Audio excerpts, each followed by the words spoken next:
Olá, sou Maite Guimarães e vim falar sobre um tema que há muito tempo gostaria de falar. Processo criativo.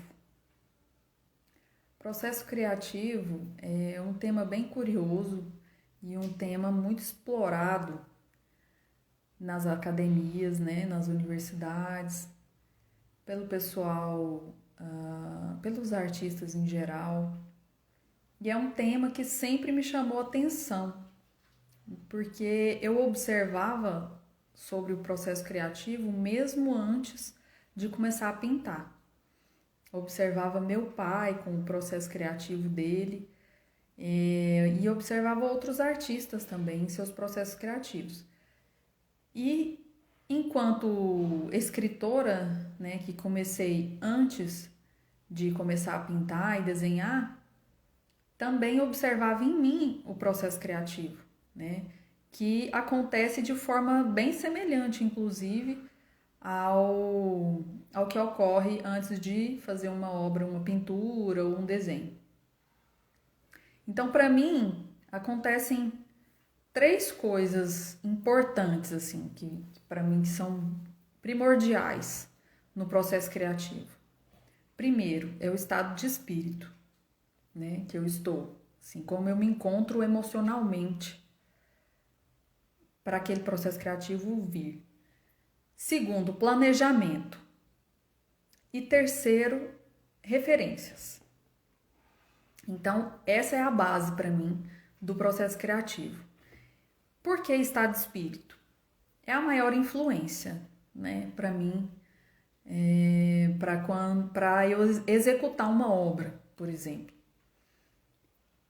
No momento em que eu estou, às vezes, emocionalmente abalada com alguma coisa, sentindo alguma dor, sofrendo, geralmente eu tenho bastantes processos criativos, né? Por quê? Porque são momentos que mexem com a gente internamente, né? E aí surgem as ideias, surge a vontade de externar, né? E geralmente eu me externo muito bem escrevendo, por exemplo. Então, nesses tempos, assim, eu consigo escrever textos em geral, ou poesia, bastante, nesse momento de catarse, né? Ou de dor e recolhimento.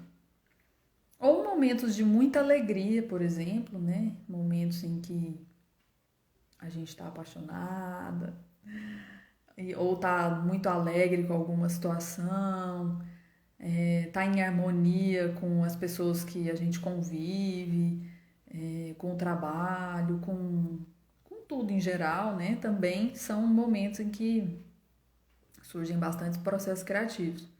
Por quê? Porque aquela efusividade momentânea, né, de alegria, faz com que a gente queira também externar, expressar isso de alguma forma artística, seja escrevendo, seja pintando, seja compondo e etc. Então, esse é um dos pilares para mim. Depois vem o planejamento. Como assim, planejamento? Mas você não cria do nada assim, diretão e tal? Depende. Depende muito da obra, né? Se for alguma coisa que um poema, por exemplo, muitas vezes ele não tem planejamento, ele vem de uma vez, né? Maioria das vezes. Vem como um bloco assim, e aí você já escreve praticamente ele inteiro de uma vez. Uma ideia, nossa,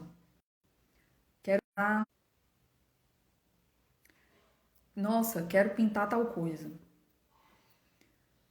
Mas como que vai ser? Em que tamanho que vai ser? Às vezes nem isso. Às vezes nem penso no tamanho. Mas assim, só surge a ideia. E aí, por quê? Como? A ideia acontece de alguma coisa que eu estou sentindo no momento, né? Seja ela raiva, seja ela dor, seja ela frustração, seja ela amor, seja ela alegria. E aí eu quero expressar aquilo que eu estou sentindo no momento e eu faço algum rabisco, algum esboço, um desenho, primeiro no papel. No papel. Aqui a gente é old school. No papel e lápis primeiro. E esboço um desenho ali do que vai ser. Mesmo ainda sem saber se vai ser realmente desenho, ou seja, no grafite ou no carvão, se vai ser pintura na tinta mesmo, em qual tinta, em qual superfície. Faço só um esboço. Depois, com o esboço pronto, aí sim, aí eu vou buscar referências, né? Que é o terceiro pilar. Mas esse planejamento é o primeiro esboço mesmo de como vai ser a obra. E aí depois a gente parte para as referências, né? Às vezes, esse esboço, ele já vem, tipo assim, já vem com como que eu quero a obra, já penso no material e tudo mais, porque no momento em que eu desenho, às vezes, eu já visualizo aquele desenho em certa textura, em certa cor, em certa superfície. No momento em que você tem o processo criativo. Por isso que tudo depende do seu estado de espírito, do seu estado emocional, digamos assim. Então, aí, beleza, vem planejamento, aí vamos partir para as referências. Aí sim, vou pesquisar. Ou, às vezes, pesquisar referências assim, fotográficas, né? De fotos, de figuras, de outros artistas que já fizeram esses desenhos, essa coisa que eu já tenho na cabeça.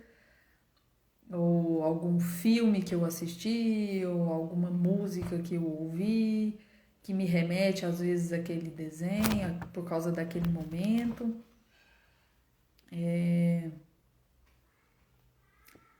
Algum livro, né, algum texto que eu li, ou obras de outros artistas contemporâneos, amigos meus, ou que não sejam amigos, mas que sejam contemporâneos, que eu tenha visto em algum lugar. Paleta de cores. E aí então vem essa sequência, né, do estudo de como vai ser. Aí vem também o estudo dos materiais que eu vou usar, se vai ser na tinta acrílica, se vai ter colagem, se vai ser na tela, se vai ser no papel, se vai ser em outra superfície, em tecido ou madeira. E aí depende muito. Às vezes, muitas vezes eu faço com o material que eu tenho. É bem difícil assim eu às vezes comprar porque eu tive uma ideia, não sei o que, não. Só se for uma série em que eu planejar fazer. Todas essas vão ser no papel. Como a minha série Cinderela Negra, né, que eu fiz sobre a Carolina Maria de Jesus, ela foi basicamente no papel. Mas tiveram 3 obras que foram na tela e o restante foi tudo em papel mesmo. Em diferentes técnicas, né? Mas foi no papel. E as outras não. Às vezes eu tenho um monte de tela em branco aí, guardada em vários tamanhos. Às vezes eu tenho outras superfícies como madeira, ou eu tenho até uma tela que eu fiz um painel eu não sei qual que é de metal, mas eu não sei, acho que é alumínio, que eu fiz também, que eu já tinha e ele tava parado, sem utilidade nenhuma, falei, vou dar uma utilidade pra ele e fiz. Então depende muito, assim, se eu já tenho material e tudo. E aí, se eu tiver algum material, eu já penso na obra em cima daquele material, né? E aí, os materiais que eu vou usar para fazer, aí depende da técnica que eu quero, né? Se for acrílica, aí tem todo um estudo da paleta de cores, né, que é uma coisa que eu amo, é manipular cores. Então, aí vou ver se eu tenho as cores disponíveis para desenvolver aquela paleta que eu quero. Aí vou ver se eu tenho os pincéis ou os rolos ou as esponjas ou o que for que eu vou usar para pintar. E outras coisas. Aí se vai ser colagem, o que que eu já tenho de material para eu fazer colagem? Muitas vezes eu uso material reciclável porque eu tenho uma certa mania de guardar embalagens plásticas de isopor. Às vezes eu faço recorte de coisas de EVA para o meu filho e eu guardo os restos dos picotes por exemplo, muitas vezes ele usa as canetinhas e acaba, aí eu guardo para eu utilizar depois, igual eu fiz na minha obra do Tríplice Balé.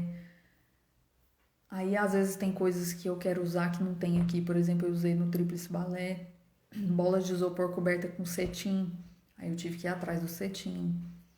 Usei bolas plásticas da piscina de bolinha que ele tinha, que o Valentim tinha e eu peguei porque não estava usando. Então, sabe, várias coisas assim que fio de nylon que eu tinha aqui já para outras utilidades e eu lembrei que eu tinha e que dava um efeito porque é transparente. Então tudo depende, sabe? Tudo depende de como que você imagina, como que você projeta aquela obra na sua cabeça. Mas muitas vezes a obra desanda. Como assim desanda? Não que desanda, mas assim, muitas vezes a obra toma outro caminho durante a execução. Porque você projeta ela na sua cabeça de uma forma e imagina, com tais materiais, eu quero assim. E aí você enxerga ela na sua cabeça. E aí você começa a executar. Mas no meio do caminho você descobre que... Porque muitas vezes você não mexeu com aquele material ainda. Ou muitas vezes você quer usar o material de um jeito que não vai dar certo. Não vai caber daquela obra daquele jeito. E aí você tem que mudar, você tem que fazer outras coisas porque no material não deu certo. Então, isso é uma coisa muito louca e muito legal do processo criativo também. Por quê? Porque no meio de uma execução, você pode ter vários processos criativos, né? E eu percebi isso com o tempo, executando várias obras, séries e tudo. Agora na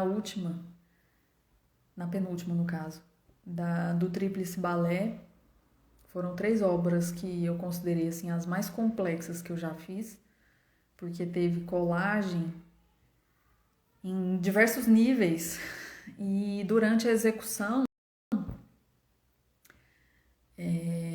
muita coisa que eu imaginei na minha cabeça não deu certo, então eu tive que refazer de outra forma, né? Usando os materiais às vezes que eu já tinha, aí eu perdi às vezes material porque não deu certo, aí eu tive que ir atrás de outras coisas diferentes. Então é muita experimentação também, sabe? Por mais que a gente já pinte há um tempo, já faça as coisas há um tempo, né? É muita experimentação. A arte é muita experimentação. Então você sempre está testando coisas novas, testando ideias novas, testando materiais novos, testando traços novos, né? E eu não gosto de me repetir naquilo que eu faço. Eu acho que eu não tenho uma obra que seja igual ou ao menos parecida com a outra. Às vezes elas conversam na mesma linha, porque fazem parte de uma série. Mas eu não consigo fazer uma coisa repetitiva. É bem difícil, assim. Justamente por isso, porque eu acho que a gente tem tanta ideia, a gente é tão criativo que a gente pode e deve inovar em cada obra, mesmo que ela faça parte de uma série, sabe? Eu acho que você pode colocar elementos e sempre inovar. Então, processo criativo é um tema que renderia um tratado, academicamente falando, porque é um tema muito vasto, né? É um tema subjetivo e cada um tem um processo criativo, né? Apesar da gente ter semelhança, né? Porque o que esse comichão que a gente tem por dentro de criatividade, ideias e tudo, todo artista tem isso, né? Então, assim, é uma coisa que vai indo, incomodando a gente até a gente conseguir externar e expressar aquilo. Enquanto você não expressa, você não sossega. E é assim, com quem escreve, com quem compõe, com quem pinta, com quem atua, em qualquer frente artística. É assim, porque pelas conversas que eu tenho com artistas de qualquer meio, sendo eles pintores ou não, é a mesma coisa, sabe? É a mesma chama, é a mesma fagulha por dentro, aquele comichão que fica, né? E então é um tema assim que não tem fim, né? Você não consegue pôr um fim na conversa sobre processo criativo. Eu ficaria aqui horas e horas falando sobre ele, né? Mas em mim, basicamente é assim que funciona, né? Essas três principais coisas e delas derivam as outras, né? E é isso. Com certeza depois eu vou ver que eu esqueci de algum item e vou voltar aqui para falar um pouco mais sobre isso, ou enquanto eu estiver executando alguma coisa, vai me surgir alguma coisa nova para falar, e aí eu volto para falar sobre isso também. Obrigada.